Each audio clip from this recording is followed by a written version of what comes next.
pihak satu dari Memat bertugas di Pangkalan Udara Wilayah Utara Jabatan Bomba dan Penerangan Malaysia Batuan. Jom ikut saya.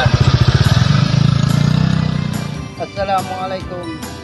Saya PSR2 Ismail, penolong penyelia bertugas di Pangkalan Udara Wilayah Utara Bomba dan Penyelamat Malaysia. Ingin mengucapkan selamat Hari Raya kepada semua petugas dan seluruh warga rela Malaysia. Assalamualaikum warahmatullahi wabarakatuh. Saya ARB Karidin ingin ucapkan selamat Hari Raya Aidilfitri. Maaf zahir dan batin seluruh warga rela. Assalamualaikum. Saya ARB Firdaus. Daripada Bomba Wilayah Utara ingin mengucapkan selamat Hari Raya kepada seluruh warga rela. Selamat Hari Raya Aidilfitri. Maaf zahir dan batin. Sekian, wassalam. Assalamualaikum. Saya ARB Rusina mengucapkan selamat Hari Raya Aidilfitri. Maaf zahir dan batin. Dan selamat pagi. Saya nama ARB Syekh Bokiak dan ucapkan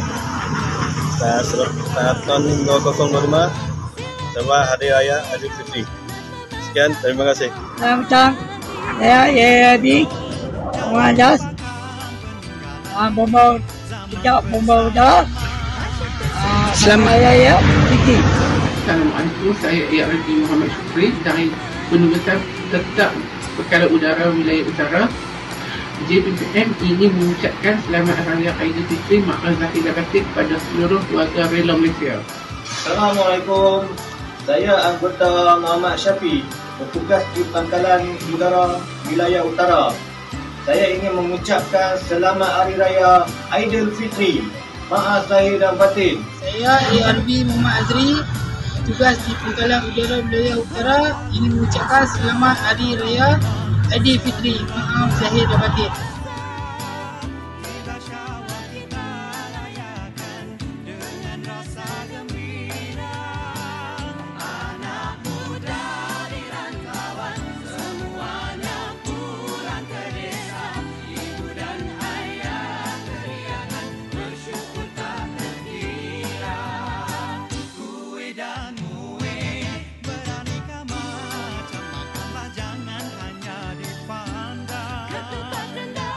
Kami bertugas di Pangkalan Udara Wilayah Utara Jabatan Bomba dan Penerangan Malaysia mengucapkan selamat Hari Raya Aidilfitri.